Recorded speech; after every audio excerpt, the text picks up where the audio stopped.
Good afternoon to all of you. This dear respected Dr. Abhishek sir, SP Durg district, and Vipin sir, Sanjay sir, or my favorite Ranjit sir, and all my senior Dr. Sujay Trivedi sir, Prashant sir, my junior Vinay. Today, very thankful to Dr. Ranjit sir to invite me in great occasion. Actually, मैं उस समय का part हूँ गोल family से तब जुड़ा. थोड़ी सी अपनी जर्नी बता दूंगा, शायद वो आप लोग के लिए बेनिफिशियल होगा. आपका दौर अलग है, आपका पार्ट अलग है प्रिपरेशन का. हमारे समय थोड़ा सा अलग था वो पार्ट. हम शायद CGPMT उस समय दिया करते थे, ऑल इंडिया PMT अलग होती थी. तो बस 2 मिनट में अपनी बात, बस अपनी जर्नी बता दूं मैं गोल में कैसे जुड़ा. शायद वो आप समझ जाएंगे तो अपना एम, अपना गोल पा लेंगे. मैंने प्रिपरेशन, मैं जहां से बिलोंग करता हूं बहुत विलेज एरिया है. सर गए भी होंगे थोड़ा सा. सर का आदेश में आगे आ जा रहा हूं. सर से बहुत फैमिली से जुड़ाव है मेरा. तो जब मैं बहुत छोटे से जगह से बिलोंग करता हूँ, पटना, जहां मैं प्रैक्टिस भी करता हूँ as a medical officer, district hospital में पोस्टेड भी हूँ. पास्ट कुछ समय से मैंने RMO से भी देखा, वहां का डिस्ट्रिक्ट का मैनेजमेंट भी देख रहा था. तो बहुत छोटा सा जगह है पटना, जहाँ से एक मेरे मोहल्ले का लड़का फैजान अभी आया होगा जो स्टेज पे बताया. तो वहां से उठकर मेडिकल कॉलेज, वो भी PTJNM में पढ़ना, ये गांव के बच्चे को सोचना ही बहुत बड़ी चीज हो जाती है. मैंने सोचने के बाद तैयारियां शुरू की. तैयारियां शुरू करने के बाद मेहनत तो बहुत करते थे. जो भी PMT की तैयारी करता था उस समय, सर सुजय सर भी हैं, प्रशांत सर भी हैं. प्रशांत सर भी मेरे ही गांव के हैं, पटना के हैं वो भी.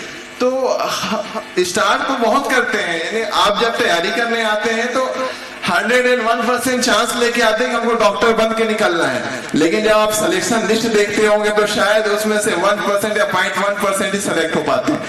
इसका रीजन समझ नहीं आता था मुझको. हार्डवर्क में बहुत करता था. पढ़ने की स्टेमिना अगर पूछे मुझसे तो मैं लगभग 14 से 15 घंटे तक पढ़ता था. लेकिन एक टच करके मेरे रैंक, सर को अच्छे से पता है, मेरे रैंक 2009 में 177 थे छत्तीसगढ़ में. उसमें आखिरी सीट अलॉट हुई थी जगदलपुर मेडिकल कॉलेज की. लेकिन उससे पूरे छत्तीसगढ़ में पहली बार ऐसा हुआ था कि 0 ईयर घोषित हुआ था. उसमें वो सीट मेरा चला गया. उसके बाद डिप्रेशन का दौर था जो आपके बीच में, उतना डिप्रेशन आप लोगों ने कभी नहीं देखा होगा. अब इतनी सीट्स बहुत ज्यादा है, हमारे समय सीट्स बहुत कम होते थे. आपको अगर रायपुर मेडिकल कॉलेज पढ़ना है जहाँ पे मैं पढ़ा था तो उस समय अंडर 50 आना होता था. तब कहीं जाके आपको रायपुर की मेडिकल कॉलेज पढ़ने का मौका मिलता था. उस समय 177 जनरल रैंक से जगदलपुर मेडिकल कॉलेज मिस हो गया था. बस इसलिए कि उसमें मैनेजमेंट का गड़बड़ था और काउंसलिंग आखिरी हुई थी और 0 ईयर घोषित हो गया था. उसके बाद डिप्रेशन का दौर था. फिर मैंने ड्रॉप किया. ड्रॉप करने के बाद मेरे रैंक 194 थे. उस ईयर रायपुर मेडिकल कॉलेज की आखिरी जो सीट थी 192 में क्लोज हुई थी. और मैं 2 रैंक के लिए जब मैं स्टेज पे ऐसे चढ़ा काउंसलिंग के लिए तो गोयल मैम से, आप जानते हैं गोयल मैम जो थी उसमें जो HOD थी एनाटॉमी की, वो काउंसलिंग ले रही थी. और मैं बोला मैम कोई सीट है क्या? यानी इतनी तड़प, ये तड़प जिस दिन आप अपने अंदर ले आएंगे तो दिन सिलेक्शन मिल जाएगी. मैं बोला मैम कोई सीट है क्या जो मुझको मिल जाए? 194 मेरे थे, 192 के MBBS मिला था. तो बोले बेटा 1 साल और मेहनत करो. और मैं आंख नम थे, बस नीचे उतर गया. मैम तो बोल दी 1 साल और मेहनत कर लो. लेकिन उस 1 साल की कीमत शायद मैं जानता था. जब मैं फिर से वापस आया तैयारी के लिए, अब कहाँ जाए, तो फिर आखिरी में दुर्ग में रेसिडेंसी रखी अपने. मैंने एडमिशन, क्योंकि प्रिपरेशन के 2-3 साल हो चुके थे, तो मैंने एडमिशन ले लिया था वेटनरी कॉलेज में. आदमी एक चीज बताना चाहूंगा, हर एक पहलू पे एक सोच है.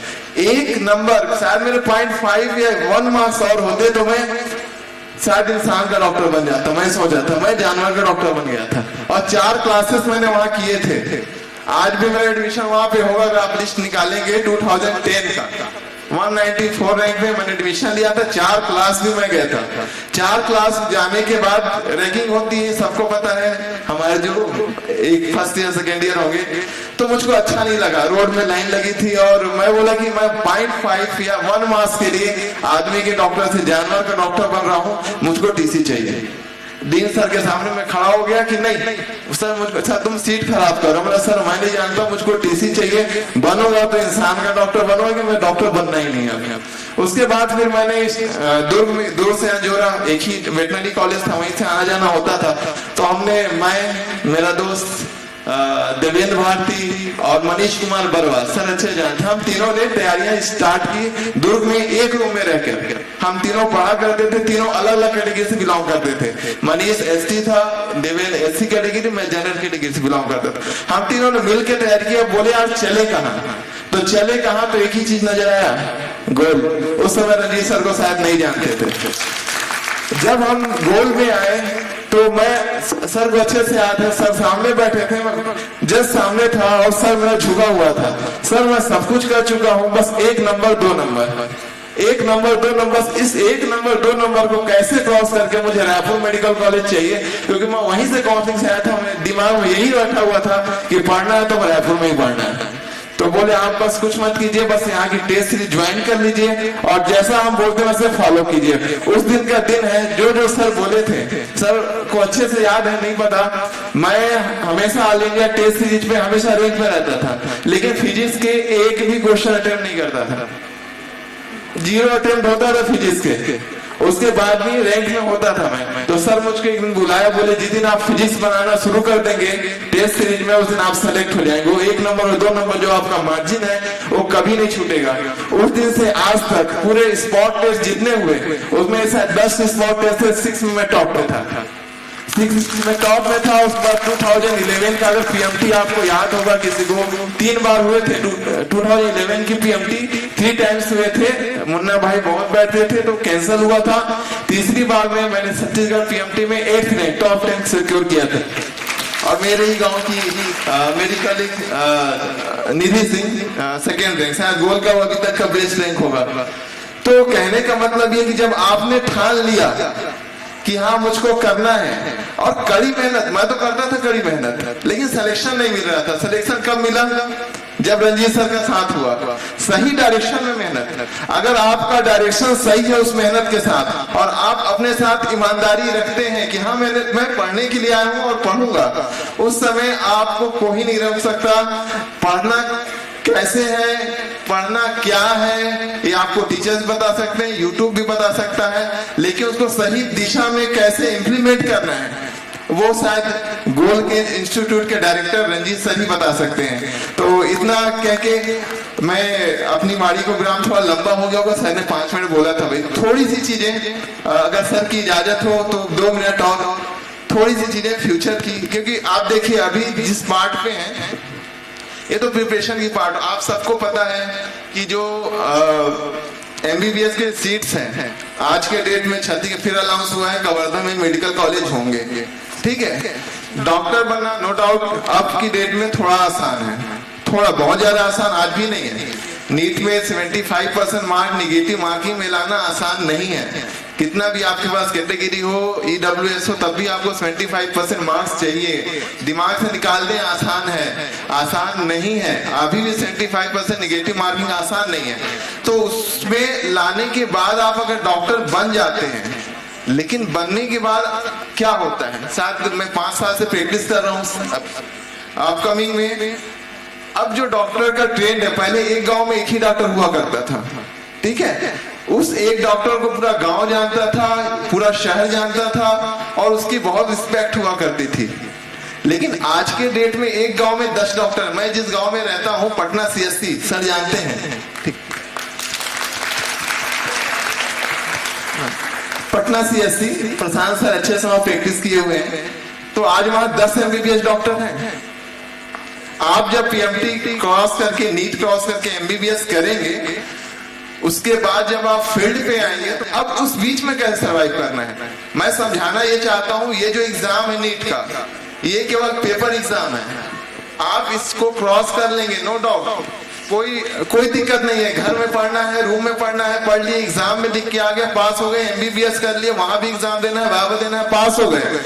असली जो परीक्षा है, मेन जो इम्तिहान है, जो एग्जाम है, वो होता है फील्ड में, वो होता है पब्लिक के बीच में।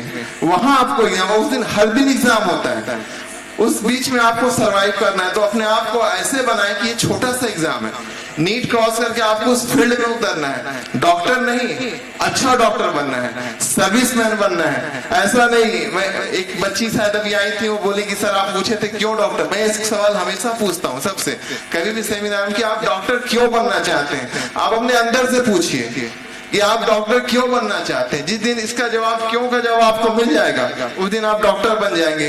क्यों का मतलब ये, अगर आपको केवल पैसे ही कमाने हैं तो there are many things to earn money. बहुत सारी चीजें हैं, आप कमा सकते हैं, बहुत सारे जरिए हैं पैसे कमाने के, लेकिन आपको इज्जत कमानी है। अगर इज्जत कमानी है, इज्जत कमानी, 3 बार बोल रहे चीज को, तो मेडिकल प्रोफेशन से अच्छा कोई प्रोफेशन नहीं है, जो मैं आज फील कर रहा हूँ 5 साल की प्रैक्टिस में। तो आपसे यही निवेदन है मेरा कि पढ़ें, अच्छे से पढ़ें। छोटा सा एग्जाम है, जब आप पब्लिक के बीच में आएंगे तो मेरे ख्याल से वो सबसे बड़ा एग्जाम रहेगा। पब्लिक को खुश कर पाना, उसकी सेवा कर पाना, और उसके बीच से ये निकल के आना कि हाँ डॉक्टर साहब ने मेरा इलाज किया, मैं ठीक कर दिया। और ऐसे डॉक्टर तो शायद सबको बनाए। अगर ये सेंटेंस जिस दिन आपको मिल गया तो मेरे ख्याल से आप एक सफल चिकित्सक बन जाएंगे। एक छोटा सा इंसिडेंट था, मैं सीएससी ओड़गी पहाड़ के बीच में हॉस्पिटल है, सीएससी, मेरी पोस्टिंग वहां प्रसन्ना साहब किए थे, अभी हेल्थ सेक्रेटरी हैं, तो उन्होंने किया था। तो जब मेरी वहां से ट्रांसफर हुई, रेगुलर पोस्ट में अपनी डिस्ट्रिक्ट आ गया, तो एक महिला खड़े होकर मुझसे बोली थी, और उसके आंख में आंसू थे। बोले डॉक्टर साहब तू चले जाता तो हमला कौन देखी। डॉक्टर साहब तू यहाँ छोड़ के चल दिया था हॉस्पिटल, तो हमन के कौन देखी। जिस दिन आपके लिए एक सेंटेंस अगर पब्लिक के बीच से उठ के आ गई तो आप समझ लीजिएगा कि उस दिन आप एक सफल चिकित्सक बनने की ओर अग्रसर हैं, बने नहीं है। Thank you very much. Thanks to all of you.